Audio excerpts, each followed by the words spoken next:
Hi everyone, welcome back to my channel. Today we are doing the mid-year book tag. So just like a little wrap up of the year so far. I've got some questions here. I think there are 11 questions in total to answer. We're going to be having a little gander through the books that I've read so far this year, my favourites, ones I'm excited for the rest of the year. It's going to be fun. Honestly, 2023 has actually proven to be a good reading year for me so far. It has been intermittent, variable, I don't know, some word that means that some weeks I do better than others. So far this year I have read a total of 55 books, which I'm not gonna lie, I'm pretty happy with. My goal for the year is 100 books and I am currently 7 books ahead of schedule, so I really want to hit the 100 books this year because last year I started with the goal of 50 books. I hit that in like June, I want to say, last year, so then I upped it to 100 and I was totally on track, and then I got into this massive reading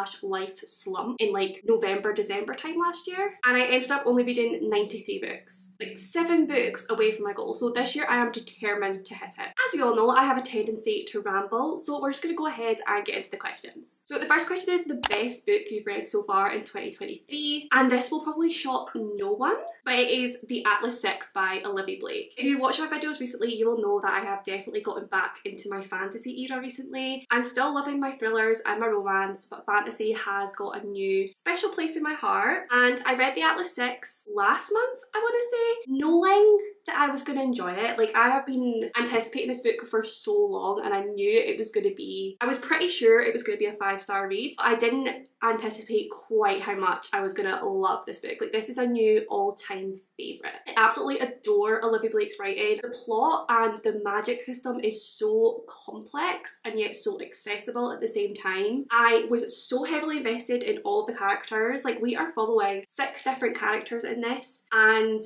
getting all of their perspectives, and I think it just shows how amazing her writing is that all 6 of those characters were so well fleshed out. There was never any confusion about who I was following. Like, I could put this book down halfway through a chapter, pick it up and immediately know whose voice I was reading. Honestly, I just loved everything about this book. So without a doubt, the best book I've read so far this year. Next question is the best sequel you've read so far this year. I had a couple of options for this, but I think the winner has to be A Court of Mist and Fury by Sarah J Maas. I have just started this series this year, I believe. I finally got too much FOMO. I need to know what all the Sarah J Maas hype is about, and I loved ACOTAR, like, more than I think people expected me to love it. I absolutely adored it. I thought I loved Tamlin, and then I read this, and all of my opinions on the ACOTAR world were completely blown apart. This book, I just don't think anything will ever top it in this series. Like, I almost feel like I should stop here because I just don't think anything's ever going to be quite as good as this one. But at the same time, I really need to know what happens next. Again, the world building, the politics, the characters, all insane in this, and the romance.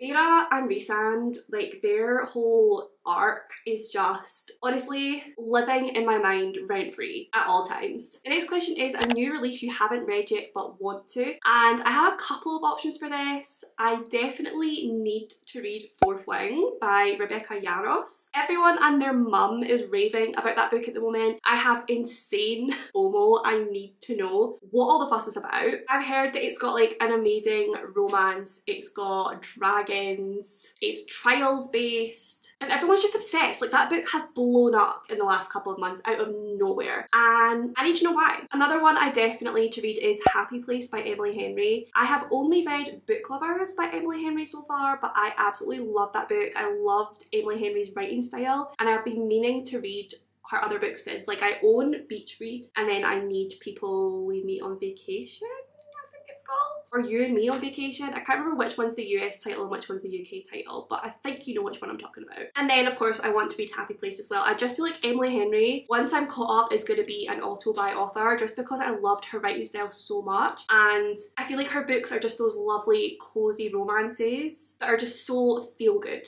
The next question is your most anticipated release for the second half of the year, and I tried really hard to come up with an answer for this one, but the truth is I really don't keep up with releases. Like, I have no idea what's coming out in the second half of the year. I never do. I never know. Like, maybe if it's the sequel to a series that I'm obsessed with, but even then, most of the time, I don't know until it's out, and then I'm like, ah, Great, I can continue with the series now. I just don't keep track of when books are coming out, even from my favourite authors. I'm just not one of those people. I just wait until someone tells me that it's out, or I see it on Goodreads, or I see it on a bookshelf. Please tell me I'm not alone in this. Like, if you're the same as me, please let me know, because I feel like people always know what's coming out soon and the specific dates, and I'm just living in my own little dreamland. The next question is your biggest surprise. This, without a doubt, has to be Icebreaker by Hannah Grace. You guys, I love this book. When I picked it up, I picked up the audiobook actually, and I expected it just to be like your regular run-of-the-mill romance, like just a 3-star, enjoyable, good time, but nothing special.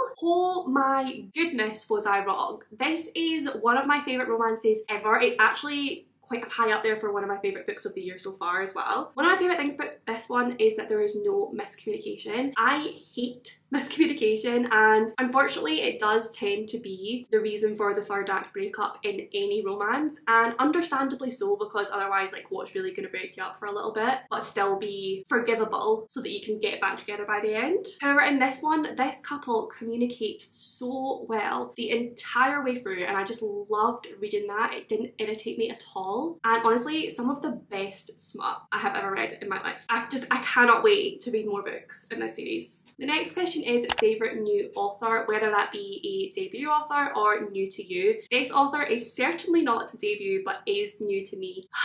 Samantha Shannon. Honestly, it is criminal that it's taken me this long to get on the Samantha Shannon hype, because my world has been changed. Like, I don't know if you can see up here somewhere, I basically just have a shrine to Samantha Shannon. The Bone Season books are one of probably my favourite series of all time now, and I am amongst the fans now anxiously awaiting the next book. I adored Priory of the Orange Tree. I still need to read A Day of Fallen Night. I will. I didn't think there was any way I could ever love a book that long. I really didn't. Samantha Shannon opened my eyes to a whole new world. I'm obsessed with her writing, and I'm obsessed with her characters, I'm obsessed with her world building.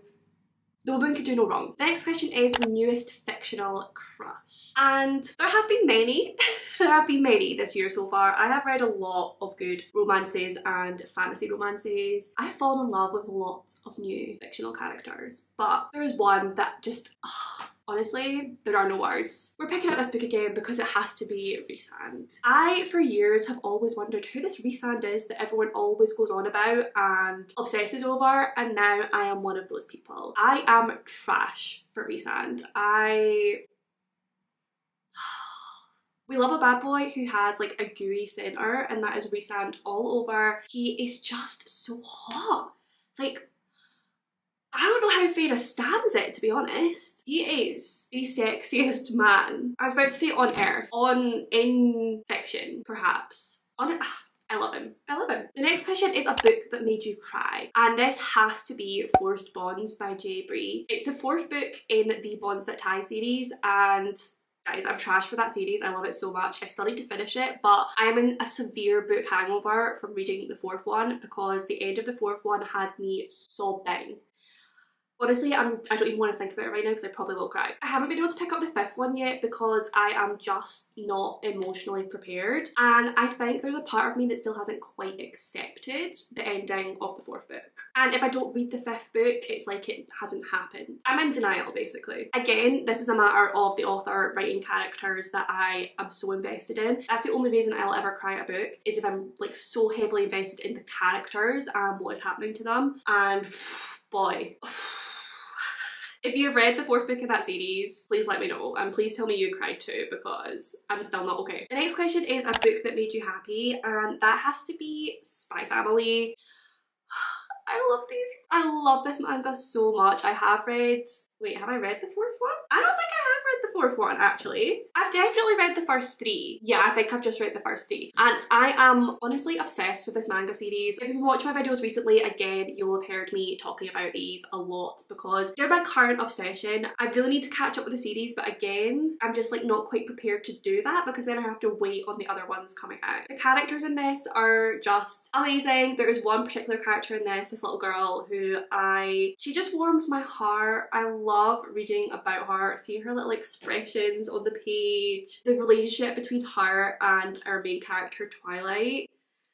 It's just the cutest thing. These make me so happy. The next question is the most beautiful book you've bought or received this year. And honestly, I could basically say just all of my Fairy Loot books because they are all stunning. And I do spend half of my days just staring at them. But there are a couple in particular that I thought I'd mention. So the first one is Legends and Lattes by Travis Baldree. And I mean, I think you can see there. This is the reason. That holographic foil, it's just insane. It literally makes actual rainbows and it makes my heart so happy. And then we have like the rainbow edges. And then on the actual hardcover again, we have holographic foil that again is like rainbowy. I hope it shows up on the camera. It may well not.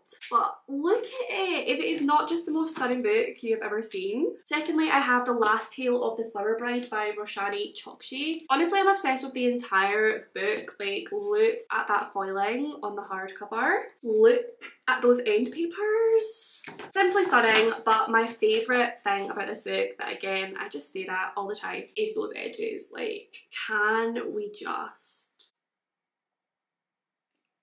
Have you ever seen anything like it? Stunning. And the final question is, what books do you need to read by the end of the year? Honestly, so many. Like, my entire physical TBR, because there's a lot on there. But a few that I would really like to prioritise are, first of all, everything by Olivia Blake. She is my new obsession. Alone with You in the Ether is one that is pretty high up there. I also need to read The Atlas Paradox, which is the second book in the Atlas 6 series. Anything that this woman writes or has written, I need to read. I need more of her beautiful writing in my life. I also have Tomorrow and Tomorrow and Tomorrow by Gabrielle Zevin. This one, Christy and Maddie have been begging me to read for possibly a year. How long has this book been out? It did come out in 2022. Basically, since it came out, they have been telling me to read this. I have seen hype everywhere for this book as well. Like, everyone seems to love it. Maddie and Christy are emotionally attached to this book, so I definitely want to get to it by the end of the year. I just think because they've hyped it up so much, I'm almost scared to read it in case it doesn't live up to my expectations. And also, I don't want to let them down if I don't like it as much as they think I'm going to like it. But I definitely do need to get to it by the end of the year. I also have Caraval by Stephanie Garber. The main reason I'm not going to lie is because I want to read the... Is it Once Upon a Broken Heart? I feel like that's the first one. I want to read that series, but everyone says you need to read the Caraval series first. So I really want to get through the Caraval series as soon as possible so that I can then get on this hype that is currently going on for Once Upon a Broken Heart. I've heard such amazing things about Stephanie Garber's writing, her worlds. I feel like I'm gonna love her books and she's probably gonna become a new favourite author if I could just read something she's written. And on a similar note, I also need to read some Tessa Bailey. I own 3 of her books. I think I want to read It Happened One Summer and the companion novel? I think it's companion novel, Hook, Line and Sinker. I'm hoping to read both of those this summer, maybe in 1 week. I feel like she is again going to be a new favourite author, like an auto-buy romance author. From what I've heard, she writes the type of books that you just binge and tend to love the characters, love the storyline. My favourite romance novels are the ones with really witty, bantery writing, and I'm pretty sure that is what you get from Tessa Bailey. So I definitely need to prioritise her books in the second half of the year. So that is it for this little mid-year reading tag. Is that what it's called? I really hope you enjoyed it. I think it's so much fun to just sort of like wrap up the first half of the year and like take stock before going into the second half of the year. I really enjoy watching these videos from other creators, so hopefully you do too. Let me know what your favourite book of the year has been so far and what books you're looking forward to reading in the second half of the year. I would love to know. If you made it to the end of this video, pop the coffee cup emoji down below because I now have coffee on the brain thanks to this stunning cover. Pop that down below just to let me know that you made it to the end of this video and that you enjoyed your time here. As always, if you did enjoy the video, please do give it a big thumbs up, subscribe for more bookish content from me, comment down below with any of your thoughts and feelings. I do reply to every single comment. I love you all and I will see you in my next one.